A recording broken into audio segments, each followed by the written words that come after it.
இன்னைக்கு குரு பிரதோஷம், அதாவது வியாழக்கிழமை வரக்கூடிய பிரதோஷம். ஏற்கனவே நான் புதன்கிழமை பிரதோஷம் வரதுனால என்னென்ன சிறப்பு, சனி பிரதோஷத்தினால என்னென்ன சிறப்புங்கிற வீடியோலாம் பிளேலிஸ்ட்டில் பிரதோஷம் சிவன் அப்படிங்கிற பிளேலிஸ்ட்டில் கொடுத்துருக்கேன். என் சேனலை சப்ஸ்கிரைப் பண்ணவங்க கண்டிப்பாக அந்த பிளேலிஸ்ட்டில் பாருங்கள். சப்ஸ்கிரைப் பண்ணாதவங்க சப்ஸ்கிரைப் பண்ணிவிட்டு பாருங்கள்.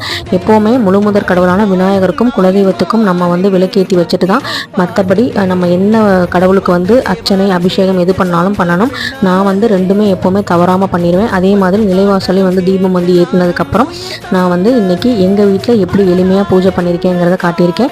இன்றைக்கி விபூதி அலங்காரம் பண்ணியிருக்கேன். சிவபெருமான விபூதி அபிஷேகம் பண்ணுறதும் அலங்காரம் பண்ணுறதும் பார்த்திங்கன்னா ரொம்ப ரொம்ப விசேஷம். அது மட்டும் இல்லாமல் சிவபெருமானுக்கு விபூதிங்கிறது ரொம்ப ரொம்ப பிடித்தமான விஷயம். அதனால் அர்ச்சனை பண்ணியிருக்கேன். அதில் அதே மாதிரி ஊமத்தங்காய் தீபமும் ஏற்றியிருந்தேன். அதே மாதிரி நமச்சிவாயாங்கிற அந்த மந்திரத்தை கொடுக்கக்கூடிய விளக்கம் ஏற்றிருந்தேன். இதனுடைய லாங் வீடியோ நாளைக்கு வரும், கண்டிப்பாக பாருங்கள்.